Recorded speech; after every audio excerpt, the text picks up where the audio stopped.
I guess we got to ask Dan, if it's not Casey Mittelstadt, is there anyone that we can bring up at this point? Couple of names that just missed the cut at the beginning of the season for the Bruins. You look at some of the guys putting up numbers in Providence. Do you expect any of these guys to come up anytime soon? It would have been nice for a bunch of these guys to be on the team already if they didn't sign all these bottom six players. Yeah, After we did you're that, right. I knew there would be a log jam. And as much as I would, they have been playing pretty well. Merkulov and Steves, Blumel, Merkulov leads the Patra's doing AHL in well. scoring.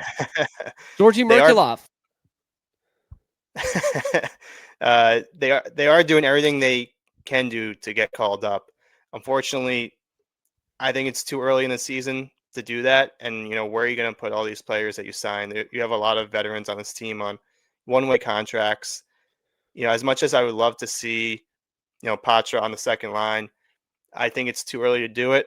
I think, if an injury pops up, which they always do, that may, fast track that. But I think they're going to ride this out for a few more weeks. Sturm hasn't shied away from doing something drastic. Benching him was certainly something, a little shocking.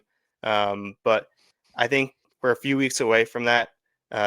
I think Sturm just wants to play around and see what he actually has in them. And he kind of has a good idea already, but I think he's going to give people a few more games or a few more weeks to kind of, settle themselves in the lineup and see what he has. He has a bunch of new players on the team, so he's shuffling the lines. I think he's just going to kind of go through every route possible before he starts getting rid of people or trading people away or cutting them, releasing, sending them to waivers, however you want to do it. But, one bright spot of the season so far is how the Bruins players have played that aren't even on the team. The ones who are playing for BC and Providence right now have been, I think, the bright spot of the season so far. And it's something that goes back to the deadline last year. You wanted to rebuild your prospect pool, and you did that by trading away 3 or 4 good veterans. And now you're kind of reaping the benefits of it a little bit. I'm not going to say Merkulov is going to be a top 6 player in this league.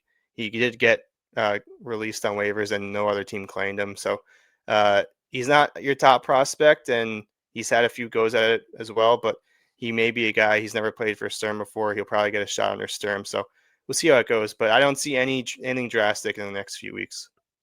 Fuck. I was really hoping you would. I was really hoping you would say something drastic. You bring up a good point in there, which is it's kind of rearing its ugly head right now. Of like, we knew in the summer when you went in and brought in Tanner Jeannot and Sean Corrali, Mike Yasimont, like we knew right away, okay, like that is Don once again saying we don't want to play these fringe prospects that we have. We're not going to do it. We're going to be uglier and tougher, but we're not going to be any better with paying these guys or playing these guys. But what's so funny is right now your top prospect in Providence is still Matthew Poitras, and he's being blocked by Casey Mittelstadt, not by Sean Corrali, because you didn't really want to play him on the fourth line. But this would be the perfect opportunity for him to come up and play for Casey Mittelstadt if Casey had some faux injury that you just made up, bruised ego, lower body injury out for 3 weeks, and bring Matthew Poitras into the fold, keep Zacha on the wing, who's obviously strong defensively, and so he might make up for some of the things that Matthew Poitras is still trying to learn defensively, but he's playing with real NHL guys on the second line, potentially with Morgan Geekie on one side with the way they've been shuffling the lineup. Like, that would be perfect. That would be perfect to bring up Matthew Poitras right now, but we're stuck with Casey freaking Mittelstadt, man. Like this is why I'm like, Will Zellers better become a 25-goal guy or a 30-goal guy at this point, because I'm stuck here watching fucking Casey Mittelstadt instead of Matthew Poitras, who should be the future of this team. Like that's where I'm getting really frustrated here. As you should, but it was just mismanagement in the offseason by Don Sweeney. And, he messes things up in the offseason, and then he kind of fixes them at the trade deadline. So I think we're kind of hoping Don Sweeney does some finessing this deadline to kind of make up for some of the mistakes that were made in the offseason. You know, Bruins players need to be doing well for us to trade them.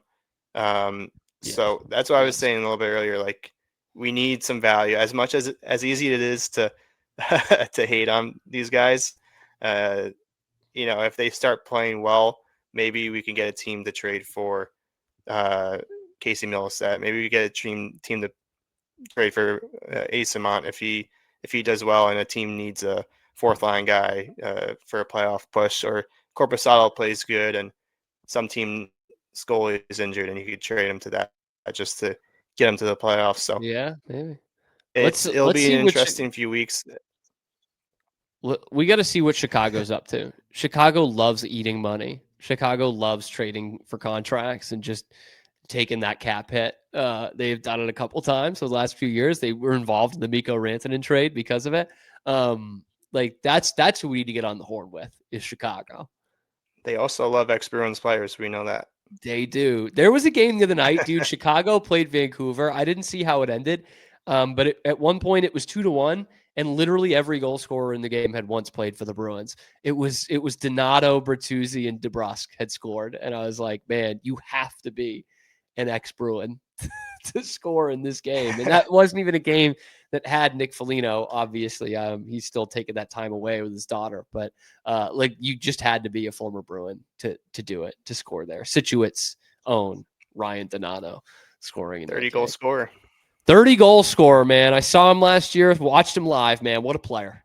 What a player. Leading scorer of your Chicago Blackhawks, Ryan Donato. That's